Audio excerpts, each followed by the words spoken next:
쌀 부대를 보면은 입구 쪽에 실로 재봉이 되어 있습니다. 그래서 그동안 제가 십수번은 그걸 풀었던 것 같아요. 근데 확실히 아직도 그 푸는 방법을 모릅니다. 어쩌다가 딱 잡히면 슬슬 이렇게 풀리기도 하고요. 어떤 때는 진짜 안 풀려요. 그럼 결국 이제 가위로 그걸 자르죠. 인터넷을 검색하거나 쌀가게 가서 물어보면 아주 쉽게 그 방법을 알 수 있겠죠.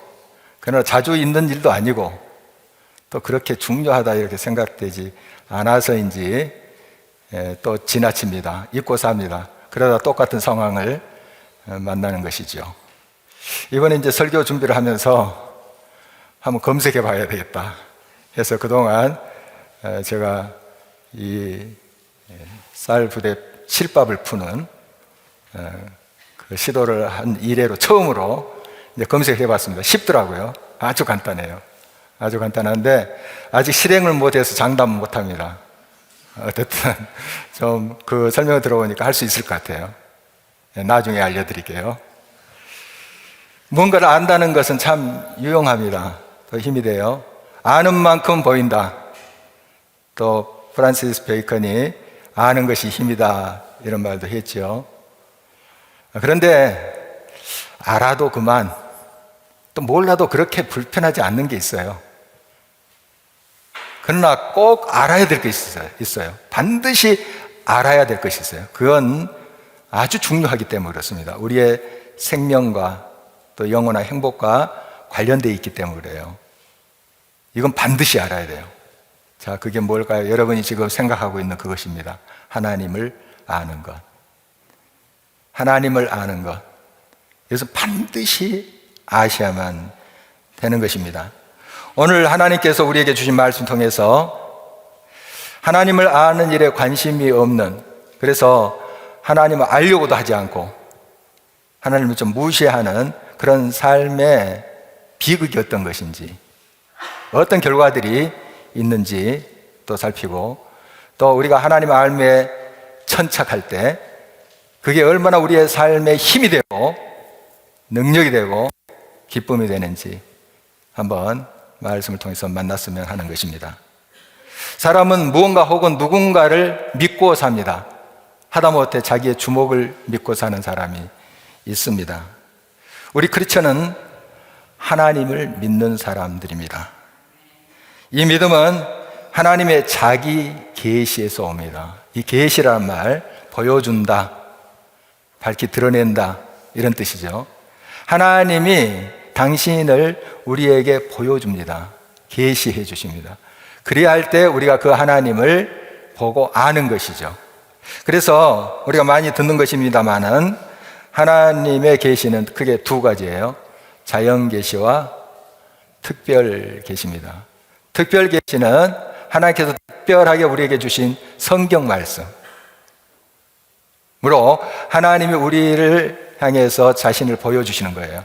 그래서 여러분이 성경을 묵상하고 성경 말씀을 볼 때 거기서 하나님을 만나요. 꼭 그렇습니다. 열린 마음으로, 믿음으로 여러분이 성경 말씀을 대할 때 하나님은 당신을 성경을 통해서 계시해 주세요. 이게 이제 특별 계시라고 이야기를 합니다. 이제 자연 계시는 뭔가 하면 하나님이 지으신 이 자연을 통해서 아는 거예요. 그래서 자연을 물끄러미 보면 이게 우연이 아니구나. 뭔가 질서가 있고 법칙대로 돌아가는 걸 봐요. 뭔가 이것을 운행하는 존재가 있구나. 그걸 깨닫는 거죠. 그래서 우리 크리스천들 뿐만 아니라 비크리스천들도 이 자연 계시는 열려져 있어요. 마음을 비우고 겸손히 이 자연을 살필 때 하나님의 살아 계심을 볼 수가 있습니다. 느낄 수가 있어요. 그래서 하나님을 알 수 없다는 불가지론과 하나님 없다 하는 무신론, 그래서 사실 말이 되지 않습니다. 하나님이 자연을 통해서 당신을 보여주셨는데 다 알만한 것이, 하나님을 느낄 만한 것이 우리 주변에 얼마나 많은지요. 그래서 오늘 성경 말씀은 이런 말씀이 기록되어 있습니다. 19절, 20절입니다. 이는 하나님을 알만한 것이 그들 속에 보임이라. 하나님께서 이를 그들에게 보이셨느니라.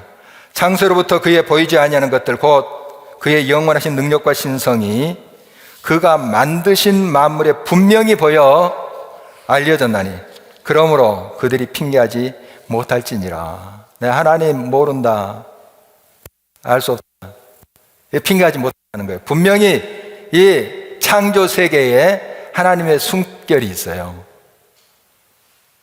하나님의 손길이 있어요. 여러분 찬찬히 제 운무가 걸린 산봉우리를 쳐다보십시오. 어제 참 아름답더라고요. 저 한참 물끄러미 또 쳐다보면서 또 하나님을 찬송했는데요. 그리고 이 비가 와서 산천초목이 춤을 추잖아요. 여러분 그 모습 보잖아요. 또 하나님을 찬양하는 그 소리를 우리가 영적으로 들을 수가 있어요. 찬찬히 보면 보입니다. 조용히 귀 기울이면 들려요. 하나님이 이 자연을 통해서 자기 자신을 보여주시는 거예요. 계시하시는 것입니다. 왜 하나님을 우리가 느끼지 못하고 잘 보지 못할까요? 그건 우리 마음이 복잡하기 때문에 그래요. 복잡하기 때문에. 밤하늘에 별이 총총하게 빛날 텐데 도해지에서는 안 보여요. 시골에 가면 보입니다. 맑은 날이면. 우리의 생각이 각자 있어요. 우리가 알고 있는 지식의 그 불빛을 밝혀놓은 거예요. 그러니까 하늘에 총총히 별이 빛나고 있습니다. 똑같이. 안 보이는 거죠. 못 느끼는 거죠. 바로 하나님이 이 자연을 통해서 당신을 보여주고 계십니다. 그런데 그것을 알지 못하고 깨닫지 못하고 하나님을 무시하고 또 없인 여기는 일이 얼마나 많은지요. 이런 사람들은 하나님을 영화롭게도 하지 않고 감사하지도 않습니다. 오히려 그 생각이 허망하여지고 미련한 마음이 점점 더 어두워진다고 성경은 말하고 있습니다. 그런 자는 교만하여 스스로 지혜 있다나 참으로 어리석은 자라고 할 수가 있겠습니다. 우리 인간이 이 세상에서 살아갈 때 제일 되는 목적은 자신과 또 그것을 누릴 수 있는 만물을 주신 하나님께 감사하는 것입니다. 그리고 그를 영화롭게 하는 것. 그것이 우리 인간의 삶의 목적입니다. 하나님을 높이는 것, 영화롭게 하는 것, 그것이죠. 그런데 자기를 창조하신 하나님 무시하고 주신 은혜조차 감사하지 않는다면 그것은 하나님께 죄를 짓는 것이 되겠습니다. 멀리 갈 것 없이 크리스찬 하는 우리가 얼마나 하나님께 감사드리면서 또 하나님을 영화롭게 하고 있는 삶을 살고 있는지 다시 한번 우리 자신을 살펴야 되겠습니다. 얼마나 범사에 하나님을 인정해서 여러분 하나님을 높이 찬양하고 계시는지요. 자연을 통해 계시하시는 하나님을 없인 여기는 사람은 자기를 위하여 꼭 우상을 만들어냅니다. 오늘 본문 22절, 23절을 보십니다. 스스로 지혜 있다 하나 어리석게 되어 썩어지지 아니하는 하나님의 영광을 썩어질 사람과 새와 짐승과 기어다니는 동물의 모양의 우상으로 바꾸었느니라. 두 종류의 인간이 있어요. 우리 지난 주일에는 육체를 위해서 심는 자, 그리고 성령을 위해서 심는 자, 이렇게 표현했습니다. 같은 내용인데 오늘의 이제 말씀의 준에서는 자기를 위해서 사는 자, 하나님을 위해서 사는 자, 두 종류의 사람이 있습니다. 흔히 자기를 위해서 사는 인생들이 많아요. 우리 크리스찬들조차도 하나님의 영광을 위해서 내 삶의 목적이 있다 이렇게 고백은 하지만 그러나 자기 중심의 삶을 사는 사람들이 꽤 있습니다. 잘못됐죠? 하나님의 영광을 위해서 사는 사람은 우상을 만들지 않습니다. 여러분, 하나님의 영광을 위해서 산다고 하면서 우상 만든 사람이 어디 있어요? 인간은 자기를 위해서 우상을 만들어요. 출애굽기 32장 보면은 모세가 하나님의 십계명을 받기 위해서 시내산에 올라가서 기도합니다. 한참 기다린데도 모세가 산에서 내려오지 않는 거예요. 그래서 백성들이 불안해지기 시작했습니다. 그래서 모세가 자기가 없는 사이에 세워놓은 대리 지도자가 있습니다. 아론이죠. 아론에게 백성들이 가서 이렇게 이야기합니다. 우리를 위하여 우리를 인도할 신을 만들라. 꼭 우상을 만들 때 우리를 위하여 만들라 이런 말을 합니다. 자기를 위하여 우상을 만들었다 이런 표현도 많고요. 하나님을 위해서, 하나님의 영광을 위해서 우상을 만든 적이 없어요.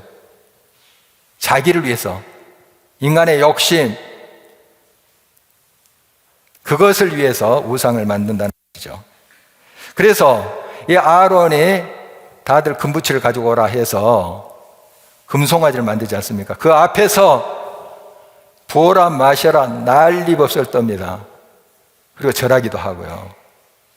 하나님이 노하셨죠. 그래서 치신 사건이 성경에 자세히 기록되어 있습니다. 십계명 중 제2계명도 너를 위하여 우상을 만들지 말라. 꼭 우상을 만들거나 섬기는 그 앞에 너를 위하여, 인간을 위하여, 자기를 위하여 이런 말이 붙어 있어요. 성경을 여러분 자세히 보면 우상은 자기의 욕망을 위해서 만드는 거예요. 우상을 섬기는 사람 그 뿌리를 보면 자기의 욕망, 욕구, 성취를 위한 거예요. 우리가 크리스찬입니다. 하나님의 영광을 위해서, 하나님을 위해서 사는 사람들이라고 고백을 하고 있습니다. 그런데 우리의 욕망을 위해서 하나님께 예배드린다. 그건 겉모습은 하나님께 예배드린 것 같지만 우상 섬기고 있는 겁니다. 우상을 섬기고 있는 거예요. 우리가 지금 짐승 모습 깎아놓고 절하진 않지만 자기의 욕망을, 자기를 위해서 어떤 대상에 예배를 한다는 건 우상 숭배예요. 철저히 분간할 수 있어야 됩니다. 자기의 욕망을 위해서 사는 자는 결국 그 삶이 피폐해지고 망하게 됩니다. 계속 반복해서 경고와 주의를 줌에도 불구하고 자기 욕심에 굴려서 벗어나지 못하는 사람들이 의외로 많습니다. 우리 크리스찬조차도 자기중심적 이기적인 욕망에서 헤어나지 못하는 경우가 있습니다. 바로 우상 숭배의 뿌리는 자기중심적 욕심입니다. 욕망이에요. 욕망의 눈먼 자는 자기를 위해서 다른 사람을 도구화시킵니다. 사랑이라는 말로 포장을 하지만 사실상 사람을 이용해서 자기 욕망을 채웁니다. 정말 이기적입니다. 사도 요한이 지적한 대로 인간의 욕망은 육신의 정욕과 안목의 정욕과 이생의 자랑입니다. 정욕은 한순간 만족과 쾌감을 줄 수는 있을지 몰라도 결국 사람을 더럽게 하고 추하게 만들고 망하게 만드는 것이 바로 이 욕망입니다. 마약과 같습니다. 어떤 중독 증상 같아요. 처음에 자기가 선택하지만 나중에 그것이 자기를 삼킵니다. 헤어나지 못해요. 그것이 주인이 되어버려요. 욕망이 이래서 무서운 것입니다. 24절을 보실까요? 그러므로 하나님께서 그들을 마음의 정욕대로 더러움에 내버려 두사 그들의 몸을 서로 욕되게 하게 하셨으니, 정욕은 마음으로부터 이제 나옵니다. 그것은 결국 삶 전체를 더럽히고 결국 망하게 합니다. 40여 년 동안 이스라엘 백성들이 광야 생활을 했죠. 그리고 이제 드디어 꿈에 그리던 약속의 땅 가나안 땅을 앞두고 있었습니다. 모압 평지에서 있었던 일이에요. 곧 약속의 땅에 들어갑니다. 그런데 그 모압 땅에서 모압 여인들이 이스라엘 남자들을 꼬셨어요. 유혹했어요. 그래서 그 꼬임에 넘어가가지고 그들이 섬기는 바알볼 신에게 가서 제사하고 그 앞에서 부어라 마셔라 음행을 저질렀던 거죠. 이제 곧 가나안 땅, 약속의 땅에 들어가는데 그 난리 법석을 떨었습니다. 40년 동안 얼마나 훈련을 많이 받았습니까? 또 하나님이 그때 잘못했을 때 사랑의 매를 때리시고 교육도 많이 받았어요. 깨달아야 되죠. 깨달아야 되죠. 그러나 욕망이라는 게 이렇게 무섭습니다. 한순간 그 욕망에 휩쓸려 가버린 거예요. 그래서 음행을 저질렀죠. 자, 그러면 하나님이 그 죄를 향해서 진노하셨습니다. 그리고 또 많은 사람들이 죽임을 당했는데 모세가 중재 기도를 했죠. 그나마 그들이 큰 재앙에서 좀 그 재앙이 감해졌습니다. 점점 이런 분위기 속에서 회개하고 자숙해야 되는데, 시므온 지파 시므리라는 사람이 있습니다. 유력자고 지도자 중에 한 사람이에요. 영향력 있는 사람이에요. 그런데 이 사람이 그런 난리 속에서 이방 여인을 취해서 자기 막사에 들어서 음행을 저지른 거예요. 정신 차려야 되죠. 지금 하나님 막 심판해서 지금 사람이 죽어가고 있는데 정신 차려야 되지 않겠습니까? 그런데 자기의 정욕을 참지 못하고 음행을 저지른 거예요. 그래서 제사장 엘르아살의 아들 비느하스가 창을 들고 들어가서 그 두 사람을 찍어버립니다.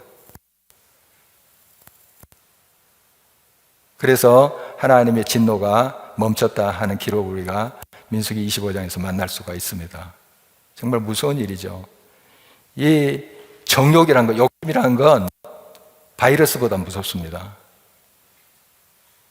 이게 결국 사망을 잉태하게 되거든요. 망하게 되는 겁니다. 그래서 하나님께서 이렇게 무서운 징계로 그것을 막으시는 거죠. 정말 욕망이라는 것, 욕심이라는 우상은 질깁니다. 아주 무섭습니다. 그래서 우리는 처음부터 이런 욕망의 굴레에 들어가지 않도록 주의해야 됩니다. 깨어 있어야 됩니다. 그것이 가장 현명한 것이죠. 늘 하나님의 영광을 위한 삶으로 우리의 삶의 무게 중심이 나로부터 하나님께로 옮겨져야 돼요. 하나님의 영광을 위해서, 하나님을 위해서. 그러다 보면 하나님께서 우리의 삶 속에 복과 은혜로 함께 하세요. 가장 좋은 길로 인도하세요. 이게 비밀이에요. 이게 역설이에요. 자기를 위하여, 자기의 욕망을 위해서 사는 사람, 그게 잘 될 것 같지만 결국 그 욕망 때문에, 욕심 때문에 망하는 것 아닙니까? 하나님이 그걸 아시기 때문에 그러지 말라 하시는 거예요. 자기를 위하여 우상을 만들지 말라 하는 것이에요.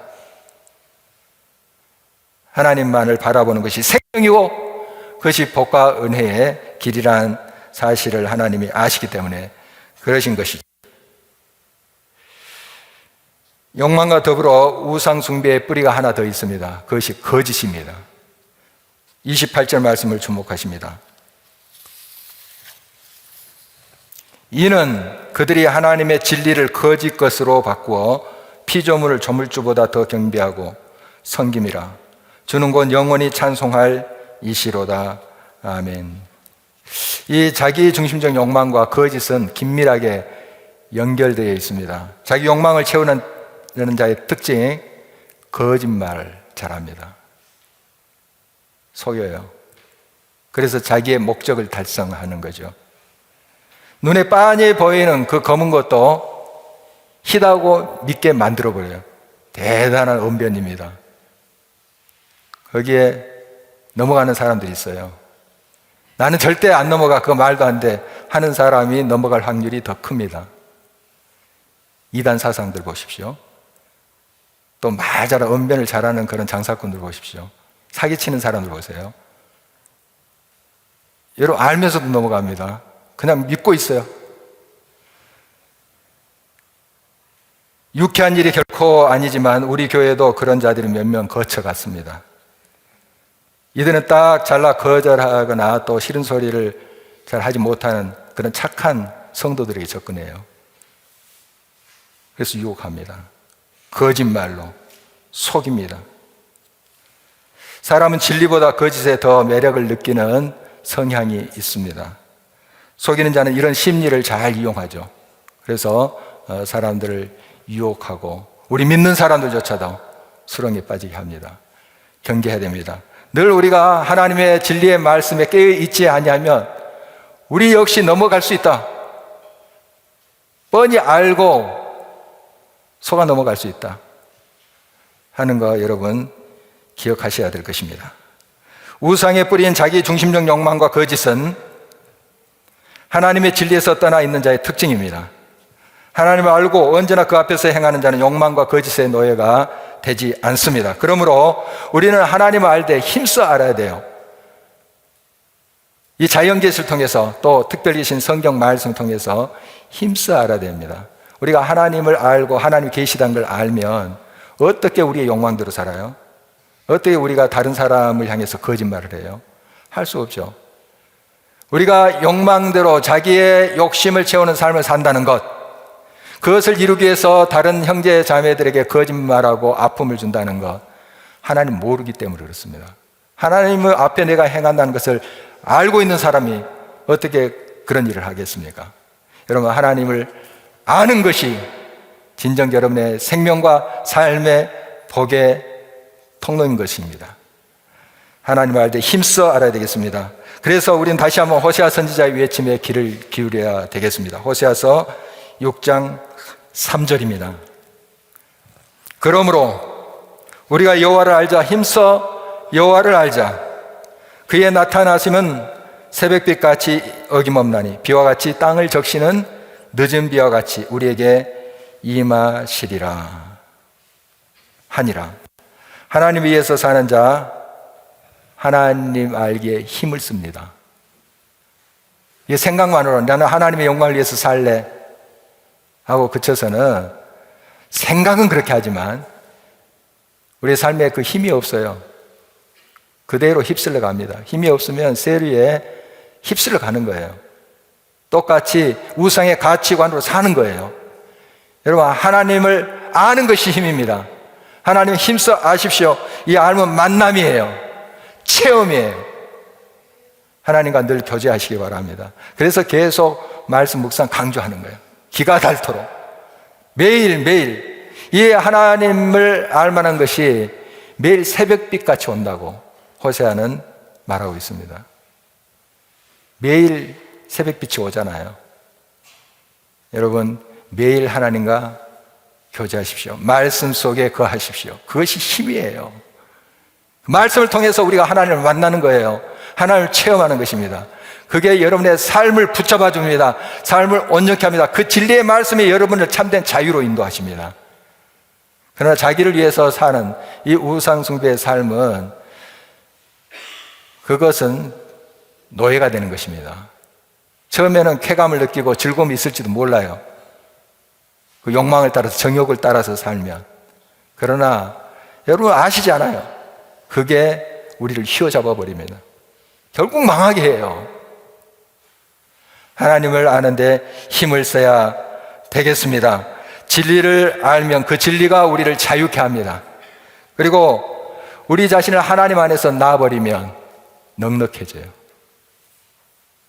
넉넉해집니다. 그런 하나님의 은혜가 저와 여러분에게 있기를 바랍니다. 참으로 아름다운 계절입니다. 촉촉이 내리는 비로 만물이 지금 생기를 뿜어내고 있습니다. 여러분 참 좋은 데서 살고 있어요. 조금만 가도 강이 있고요, 산도 있고 이런 데서 살고 있지 않습니까? 여러분 가족과 함께 또 친구와 함께 335 한번 오늘 오후에라도 나가 보십시오. 그래서 잠시라도 이 자연을 살펴보십시오. 물끄러미 바라보십시오. 하나님의 손길을 여러분 볼 수 있어요. 영적인 눈으로 볼 수 있습니다. 그리고 조용히 귀 기울여 보세요. 만물이 노래하는 소리가 들려요. 하나님을 찬송하는 소리가 들려요. 저절로 여러분도 찬송하게 돼요. 주 하나님 지으신 모든 세계. 여러분 이 자연 계시를 통해서 여러분 하나님을 더 알아가시기를 바라고 느끼기를 바랍니다. 그리고 나아가서 특별 계신 성경 말씀을 더욱 가까이 하시기를 바랍니다. 이 자연 계시는 흐릿한 거울처럼 확실히 하나님을 잘 깨달을 수는 없어요. 물론 알 수 있지만 확실한 하나님 보기 위해서는 이 특별 계신 성경 말씀의 거울 앞에 서야 돼요. 그 빛 앞에 있을 때 우리는 확실히 하나님을 만나게 됩니다. 하나님을 체험하게 됩니다. 자연 계시와 특별 계시를 통해서 여러분 하나님을 아는 자가 되기를 간절히 바랍니다. 오늘 성령 강림 주일입니다. 예수님이 부활하시는 50일째 되는 날을 오순절이라 하는데 바로 그날에 성령의 충만한 역사가 있었습니다. 바로 하나님의 말씀은 성령으로 기록된 말씀입니다. 살아있는 말씀이에요. 성령의 충만한 가운데 이 말씀과 만나보십시오. 하나님과 하나님의 살아계심의 그 역사를 여러분들이 경험하게 될 것입니다. 그때 여러분은 이제 확실히 안다고 고백하게 될 것입니다. 다 안다는 거 아닙니다. 하나님은 어떻게 우리가 다 압니까? 그러나 하나님이 계신 것을 내가 알겠도다 고백하게 될 것입니다. 여러분, 알아도 그만, 몰라도 그리 불편하지 않는 알미 있어요. 그건 그냥 지나쳐도 괜찮아요. 그러나 꼭 알아야 될 알미 있어요. 하나님을 아는 것입니다. 이건 여러분의 영생, 생명과 직결되는 거예요. 여러분의 자유와 직결되는 거예요.